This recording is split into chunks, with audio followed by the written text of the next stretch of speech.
अस्सलाम वालेकुम क्लास, कैसे हैं आप लोग। उम्मीद है सब लोग खैरियत से होंगे। अब हमने physics unit number 3 lecture number 3 discuss करना है, tension and acceleration in a string. हम स्ट्रिंग में कैलकुलेट कैसे करेंगे टेंशन और स्ट्रिंग वर्टिक उसकी मोशन, जब भी बॉडीज़ की मोशन में हम टेंशन और एक्सेलरेशन कैसे कैलकुलेट करेंगे ये देखेंगे हम। तो हमारे एसएलओज़ क्या हैं, calculate tension and acceleration in a string during motion of bodies connected by the string and passing over a frictionless pulley. हमने टेंशन और स्ट्रिंग कैलकुलेट करनी है किसी भी एक स्ट्रिंग में ड्यूरिंग मोशन ऑफ बॉडीज़, और बॉडीज़ की मोशन किस तरह से है, वो कनेक्ट है एक स्ट्रिंग से जो कि फ्रिक्शनलेस पुली से पास कर रही है। तो हम इसके दो केसेस डिस्कस करेंगे, वर्टिकल और हॉरिजॉन्टल। ठीक है, एक टेंशन वर्टिकली मोशन में भी टेंशन और स्ट्रिंग हम कैलकुलेट करेंगे और हॉरिजॉन्टल में भी कैलकुलेट करेंगे टेंशन और स्ट्रिंग। अब हम देखते हैं हमारा topic tension and acceleration in a string. Tension हमारे पास क्या है, जो भी फोर्स, किसी भी कोई फोर्स जो कि एक्सर्ट हो किसी भी स्ट्रिंग से, रोप से, केबल से, इससे जो फोर्स एक्सर्ट होने वाली जो फोर्स है उसको हम कहते हैं टेंशन फोर्स। ठीक है, टेंशन फोर्स ये है। अब हमने देखना है टेंशन और एक्सेलरेशन कैलकुलेट करनी है। तो हम सबसे पहले देखेंगे, हमने एक ब्लॉक कंसीडर किया, consider a block spotted by a string. ये हमने ब्लॉक स्पॉट किया जो कि स्ट्रिंग से स्पॉट हो रहा है और इसका वेट क्या है हमारे पास, W इसका वेट है। अब देखिए जो ब्लॉक है आपका, ये जो ब्लॉक हमने पढ़ा लिया, इसका वेट जो है वो डाउनवर्ड मूव कर रहा है W। ठीक है, वेट W जो है वो डाउनवर्ड मूव कर रहा है। वेट डाउनवर्ड मूव करने की वजह से इसमें जो है वो टेंशन प्रोड्यूस होगी जो कि अपवर्ड डायरेक्शन में होगी। ठीक है, टेंशन क्या है, जो कि किसी भी स्ट्रिंग, रोप, केबल की वजह से जो भी फोर्स एक्सर्ट होगी वो हमारे पास टेंशन होती है, और ये भी एक वेक्टर क्वांटिटी है और इसकी डायरेक्शन जो है वो अपोजिट टू द वेट होती है। अब चूँकि ब्लॉक का वेट जो है वो डाउनवर्ड डायरेक्शन में मूव कर रहा है, तो आपकी टेंशन जो है स्ट्रिंग में प्रोड्यूस होगी वो अपवर्ड डायरेक्शन में प्रोड्यूस होगी इसके डाउनवर्ड जाने की वजह से। ठीक है, अब हमारे पास क्योंकि ये जो ब्लॉक है आपका, ये ब्लॉक रेस्ट में पड़ा हुआ है। ठीक है, जब ब्लॉक रेस्ट में है तो इसकी जो डाउनवर्ड फोर्स, डाउनवर्ड जो वेट है वो बैलेंस हो जाएगा बाय अपवर्ड, जो आपकी अपवर्ड टेंशन है स्ट्रिंग में उससे ये बैलेंस हो जाएगा। ठीक है, ब्लॉक चूँकि रेस्ट पे है तो आपका जो भी वेट डाउनवर्ड एक्ट कर रहा है वो बैलेंस हो जाएगा स्ट्रिंग में जो टेंशन प्रोड्यूस हो रही है अपवर्ड डायरेक्शन में। ठीक है, तो इस तरह से हम टेंशन और एक्सेलरेशन जो है वो एक स्ट्रिंग में प्रोड्यूस होगा। अब देखें, हमने क्या कहा है कि एक ब्लॉक लिया हमने जिसको हमने स्ट्रिंग से सपोर्ट किया हुआ है, और उस ब्लॉक का वेट हमने कह दिया W। क्योंकि वो स्ट्रिंग से हमने सपोर्ट किया है तो उसका जो वेट है W वो डाउनवर्ड डायरेक्शन में एक्ट कर रहा है, डाउनवर्ड डायरेक्शन में। जब वेट उसका डाउनवर्ड डायरेक्शन में एक्ट कर रहा है तो उसकी वजह से स्ट्रिंग में टेंशन प्रोड्यूस होगी जो कि अपवर्ड डायरेक्शन में होगी, वेट के अपोजिट डायरेक्शन में। अब चूँकि आपका जो ब्लॉक है वो रेस्ट पे पड़ा हुआ है, तो रेस्ट में होने की वजह से उसका जो डाउनवर्ड वेट है वो बैलेंस हो जाएगा, टेंशन अपवर्ड जो टेंशन है स्ट्रिंग में उससे बैलेंस हो जाएगा। अब हम नेक्स्ट देखेंगे कि हमने कैलकुलेट कैसे करना है टेंशन और एक्सेलरेशन को किसी भी स्ट्रिंग में हमने कैसे कैलकुलेट करना है। सबसे पहला हम कह सकते हैं वर्टिकल मोशन में, vertical motion of two bodies attach to the ends of a string that passes over a frictionless pulley. हमने वर्टिकल मोशन लेनी है दो बॉडीज़ की, जिसके जो कि बॉडीज़ लेनी है दो जो कि स्ट्रिंग से अटैच हैं और पास कर रही हैं ओवर फ्रिक्शनलेस पुली। अब हमारे पास फ्रिक्शनलेस पुली हमारे पास क्या है, फ्रिक्शनलेस पुली, जब पुली के बेरिंग्स में फ्रिक्शन जो है वो नेग्लिजिबल हो तो वो आपकी जो पुली होगी वो होगी फ्रिक्शनलेस पुली। मींस पुली जो होगी वो आपकी free to move, without resistance जो है वो फ्रीली मूव कर सकती है। तो ये है हमारे पास फ्रिक्शनलेस पुली। ठीक है, और आपने जो भी पास करवाना है स्ट्रिंग के एंड के साथ जो दो बॉडीज़ को अटैच करना है वो किससे पास करवाना है, फ्रिक्शनलेस पुली से उसको पास करवाना है। अब हमने देखा, हमने दो बॉडीज़ हमने ली जिनके मैसेज है M1 और M2। एक बॉडी A दूसरी बॉडी B। बॉडी A का मैस M1 और B का mass M2। Consider two bodies of masses M1 and M2 respectively. दो बॉडीज़ जिनके मैसेज M1 और M2 हैं उनको हमने ये स्ट्रिंग के साथ एक स्ट्रिंग ली, उसके दोनों एंड्स के साथ इनको अटैच कर दिया। बॉडी A को भी और B को भी स्ट्रिंग के दोनों एंड्स के साथ अटैच कर दिया। ठीक है, स्ट्रिंग के एंड्स के साथ अटैच करने के बाद हमारे पास एक फ्रिक्शनलेस पुली थी, जो हमने फ्रिक्शनलेस पुली ली और फ्रिक्शनलेस पुली पे आपने इनको फ्रिक्शनलेस पुली से स्ट्रिंग को पास करवा दिया। ठीक है, स्ट्रिंग को जब हम फ्रिक्शनलेस पुली से पास करवाएंगे तो देखिए जो आपका A है मैस M1, बॉडी A का जो मैस M1 है वो ग्रेटर है और M2 जो मैस है आपका वो लेस है। मींस बॉडी A का मैस आपका ग्रेटर है और B का मैस लेस है। तो M1 क्या है आपके पास, M1 आपके पास ग्रेटर देन है M2। ठीक है। अब जब हम इसको एंड स्ट्रिंग के एंड से अटैच करने के बाद फ्रिक्शन से लेस पुली से पास करवाएंगे तो बॉडी ए जो कि इसका मैस ज़्यादा है, हैवियर होने की वजह से वो क्या करेगी, डाउनवर्ड मूव कर जाएगी विद सम एक्सेलरेशन ए। ठीक है। हमने जैसे ही यहाँ पे इसको फ्रिक्शनलेस पुली के ओवर पास करवाया तो ये जो आपका वेट जिसका मैस ज़्यादा था वो डाउनवर्ड मूव कर जाएगा विद सम एक्सेलरेशन ए। ठीक है। ये ज़्यादा था हैवी होने की वजह से, क्योंकि जो चीज़ हैवी होगी वो ज़्यादा नीचे जाएगी। जब हम इसको ऊपर फ्रिक्शनलेस पुली पे लटकाएंगे तो वो जिसका मैस ज़्यादा होगा वो चीज़ नीचे चली जाएगी, जबकि जिसका मैस कम है वो थोड़ी ऊपर होगी। अब ये जब नीचे जाएगी विद सम एक्सेलरेशन ए, इसके नीचे जाने की वजह से जिसका मैस कम है वो थोड़ा सा अपवर्ड डायरेक्शन में मूव करेगी with same acceleration A. Acceleration इसमें भी वही होगा। ठीक है। अब चूँकि आपके पास फ्रिक्शनलेस पुली है तो इसमें जो टेंशन है वो सेम होगी। टी टेंशन ही स्ट्रिंग में भी प्रोड्यूस हो रही होगी और इसमें भी टेंशन टी प्रोड्यूस हो रही होगी। और जो आपका हमने देखा था कि जब हम यहाँ पे भी हमने इसको ब्लॉक को स्ट्रिंग के साथ अटैच किया था, उसका वेट जो W वेट था, इसका W1 वेट और इसका वेट W2, इसका वेट W1 जो है वो डाउनवर्ड डायरेक्शन में मूव करेगा, जिसकी वजह से टेंशन प्रोड्यूस होगी स्ट्रिंग में जो कि अपवर्ड डायरेक्शन में होगी। इसी तरह इसका जो बॉडी B का जो वेट है W2 इक्वल्स टू M2G, ये भी डाउनवर्ड डायरेक्शन में मूव करेगा और इसकी वजह से आपकी अपवर्ड टेंशन प्रोड्यूस हो जाएगी स्ट्रिंग में। और टेंशन जो है वो दोनों साइड पे स्ट्रिंग, क्योंकि फ्रिक्शनलेस पुली है तो स्ट्रिंग में टेंशन जो है वो सेम होगी। अब हमने फाइंड करना है, कैलकुलेट करना है एक्सेलरेशन और टेंशन। कैसे कैलकुलेट करेंगे, तो पहले हम बॉडी ए पे देखेंगे, नेट फोर्स जो एक्ट कर रही है वो फाइंड करेंगे।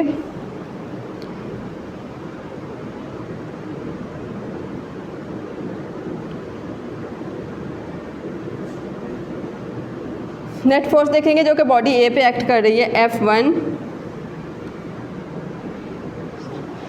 W1 minus T. क्योंकि बॉडी ए जो है आपकी उसका मैस जो है वो ज़्यादा है तो उसका जो वेट है वो भी ज़्यादा होगा, ग्रेटर होगा, इसलिए हमने इसको पॉजिटिव लिया है। और टेंशन जो है इसमें वो कम होगी तो टेंशन हमने नेगेटिव ले ली।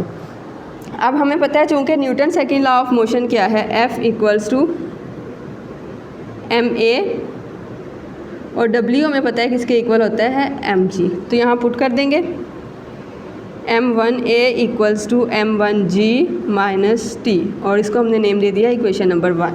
ठीक है। चूँकि यहाँ पे फोर्स बॉडी ए पे जो मूव करी है F1 और बॉडी ए का मैस है m1, तो इसलिए यहाँ पे हमने m1 यूज़ किया और सिमिलरली यहाँ पे भी मैस m1 यूज़ किया। ये होगी फोर्स जो कि इस बॉडी ए पे आपकी नेट फोर्स जो एक्ट कर रही है।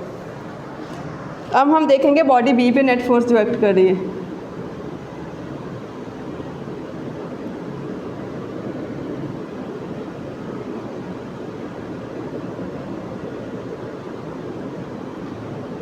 F2।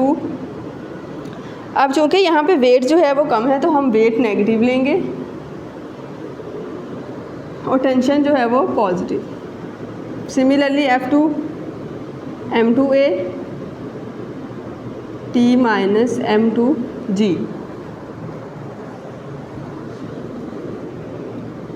ये बन गई आपकी question number 2।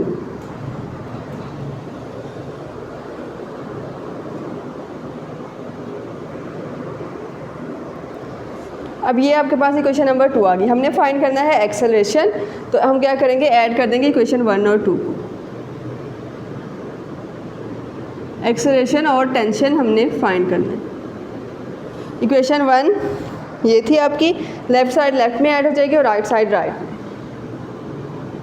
m1a plus m2a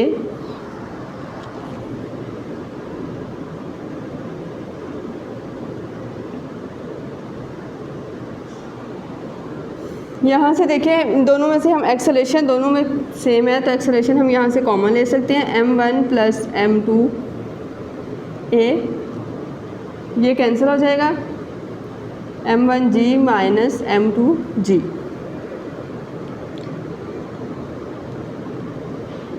यहाँ से भी g कॉमन आ सकता है तो m1 माइनस m2g। एक्सेलरेशन चूँकि हमने टेंशन और एक्सेलरेशन कैलकुलेट करनी है तो यहाँ से एक्सेलरेशन क्या आ जाएगा, m1 minus m2g divided by m1 plus m2। ये हमारे पास आ गया एक्सेलरेशन कैलकुलेट करने के लिए फार्मूला, जब वो आपकी मोशन जो है वो वर्टिकल मोशन है। ठीक है। अब हमने टेंशन फाइंड करनी है कि स्ट्रिंग में टेंशन क्या होगी। तो इस टेंशन फाइंड करने के लिए हम क्या करेंगे, इक्वेशन 1 और 2 को डिवाइड कर देंगे।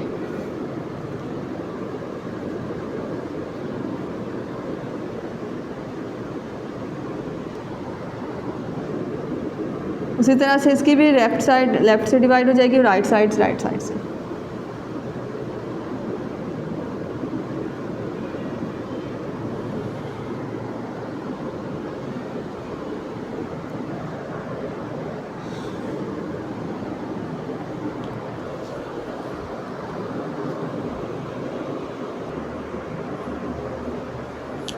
अब देखें इक्वेशन 1 और 2 को हमने डिवाइड कर दिया, ये कैंसिल हो जाएंगे तो हमारे पास बच जाएगा m1/m2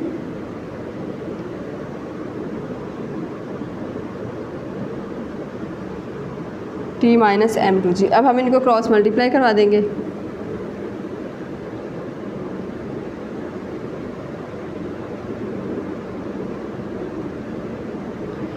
ये आ गया। अब m1 को मल्टीप्लाई करवाएंगे इसके साथ, m1t माइनस m1m2g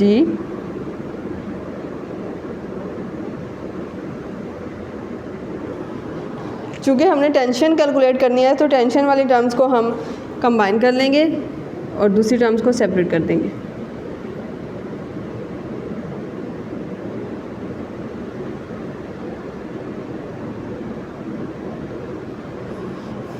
यहाँ से हम t कॉमन लेंगे और ये दोनों टर्म्स ऐड हो जाएंगी 2m1m2g। हमने क्या फाइंड करना है, टेंशन t, तो टेंशन t का फार्मूला क्या बनेगा 2m1m2g over m1 plus m2। इस फार्मूला से हम टेंशन कैलकुलेट करेंगे जब आपकी बॉडीज़ की मोशन जो है वो वर्टिकल होगी, ठीक है। ये एक्सेलरेशन का भी फार्मूला हमने फाइंड कर लिया और टेंशन का भी।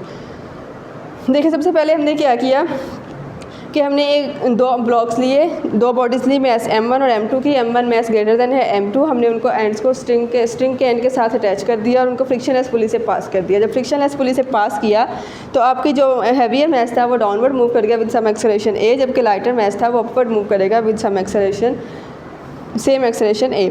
अब इसका जो बॉडी a का जो मैस वेट था W1 वो डाउनवर्ड मूव करेगा, जिसकी वजह से अब टेंशन स्ट्रिंग में प्रोड्यूस होगी t अपवर्ड डायरेक्शन में। इसी तरह यहाँ भी वेट W डाउनवर्ड मूव करेगा तो टेंशन t स्ट्रिंग में अपवर्ड मूव करेगी। फिर हमने क्या किया, यहाँ पे जो फोर्स नेट फोर्स a पे एक्ट कर रही थी बॉडी a पे वो फाइंड की, और जो नेट फोर्स बॉडी b पे एक्ट कर रही थी वो फाइंड की, और दोनों को ऐड करके हमने एक्सेलरेशन कैलकुलेट कर दिया। फिर इन दोनों जो भी हमने नेट फोर्स a और b बॉडी पे फाइंड की उन दोनों को डिवाइड किया उन इक्वेशंस को, तो हमारे पास टेंशन कैलकुलेट कर ली हमने, जो कि वर्टिकल मोशन ऑफ बॉडीज़ के लिए हमने एक्सेलरेशन और टेंशन का फार्मूला फाइंड कर लिया। अब नेक्स्ट हमने फाइंड करना है हॉरिजॉन्टल मोशन जब होगी तो तब एक्सेलरेशन और टेंशन का फार्मूला क्या होगा।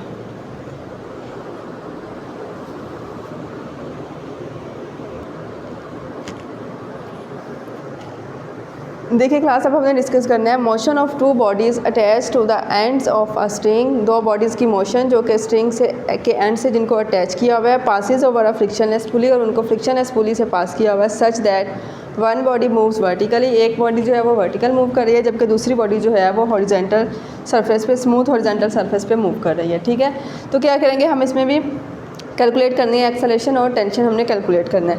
हमने दो बॉडीज़ ली a और b, consider to bodies a and b जिनके मैसेज क्या है, a बॉडी का मैस m1 है और b बॉडी का मैस m2 है। दो बॉडीज़ को कंसीडर किया और उनको एक इनएक्सटेंसिबल स्ट्रिंग के दोनों एंड्स के साथ अटैच कर दिया। एंड्स के साथ अटैच करने के बाद ये आपके पास क्या है, फ्रिक्शनलेस पुली।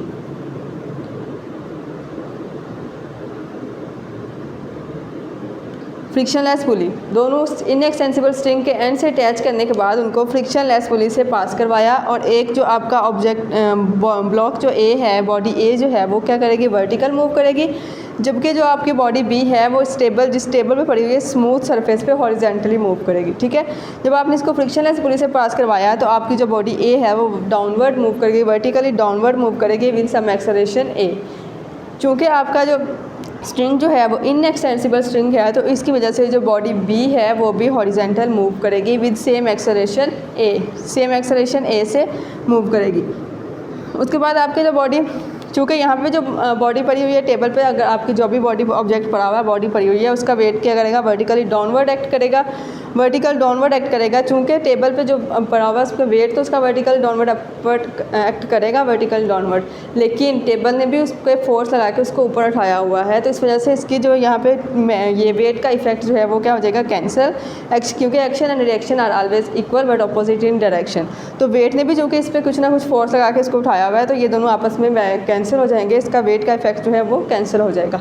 और यहाँ पे जब आपका बॉडी ए जो है वो उसका वेट जो है वो डाउनवर्ड एक्ट करेगा, W1 इक्वल्स टू M1G, इसके डाउनवर्ड एक्ट करने की वजह से आपके जो स्ट्रिंग है उसमें टेंशन T प्रोड्यूस होगी, और फिर आपका इसमें टेंशन जो है स्ट्रिंग में वो सेम टेंशन जो है वो प्रोड्यूस होगी। अब हमने जैसे प्रीवियस वर्टिकली टॉपिक में हमने डिस्कस किया था कि बॉडी ए पे नेट फोर्स फाइंड की थी हमने पहले, और बॉडी बी पे नेट फोर्स फाइंड की थी, तो इसी तरह यहाँ भी फाइंड करेंगे, ठीक है।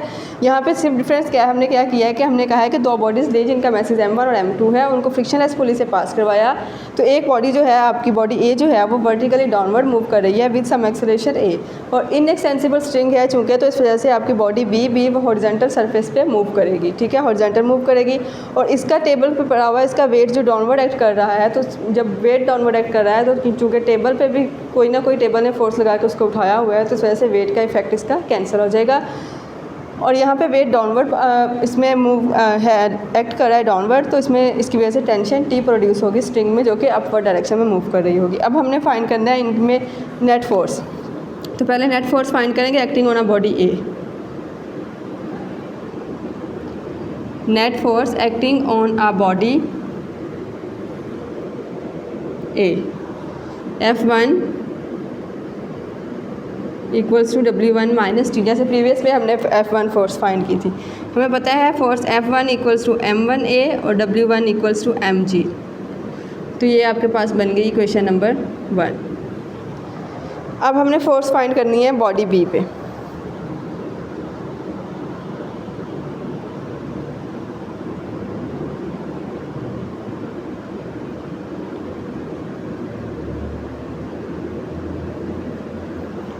F2, और ये फोर्स आपकी टेंशन T के इक्वल होगी, क्योंकि मैंने पहले आप लोगों को यहाँ पे बताया है कि जो आपका टेबल पे बॉडी पड़ी हुई है उसका वेट जो है वो डाउनवर्ड एक्ट कर रहा है, लेकिन टेबल ने कुछ ना कुछ फोर्स लगा के इसको उठाया हुआ है, तो इस वजह से इसका वेट का इफेक्ट कैंसिल हो जाएगा, इसमें नेट फोर्स जो है वो सिर्फ क्या होगी, टेंशन T के इक्वल होगी। अब हमें पता है F2, यहाँ पे भी पुट कर देंगे values, M2A according to Newton second law of motion equals to T, ये आपकी क्वेश्चन नंबर 2। हमने एक्सेलरेशन और टेंशन कैलकुलेट करनी है, तो हम क्या करेंगे, क्वेश्चन नंबर 1 और 2 को ऐड कर देंगे।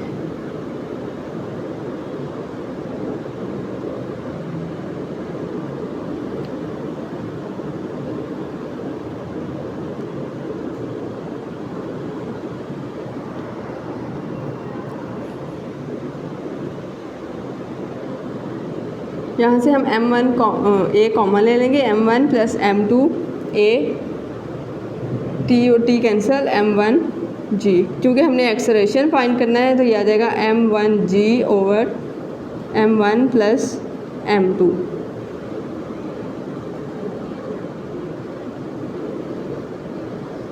अब हमने फाइंड करनी है, ये आ गया हमारे पास एक्सेलरेशन कैलकुलेट करने के लिए रिलेशन ये मिल गया हमें। अब हमने फाइंड करनी है टेंशन, तो ये देखिए यहाँ पे T इक्वल्स टू M2A, हम क्या करेंगे, इसमें A की वैल्यू पुट कर देंगे।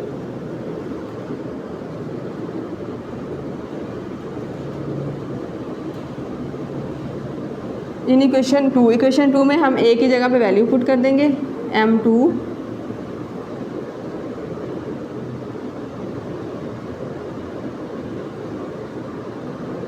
तो ये हमारे पास आ जाएगा T equals to M1 M2G over M1 plus M2। ये हमारे पास आ गया टेंशन कैलकुलेट करने के लिए ये रिलेशन, ठीक है। बॉडी, जब एक बॉडी आपने फाइंड किया, एक्सेलरेशन और टेंशन कैलकुलेट के लिए रिलेशन कैलकुलेट किया, जब एक बॉडी आपकी वर्टिकली मूव कर रही है और दूसरी बॉडी आपकी हॉरिजॉन्टल स्मूथ हॉरिजॉन्टल सरफेस पे मूव कर रही है, ठीक है।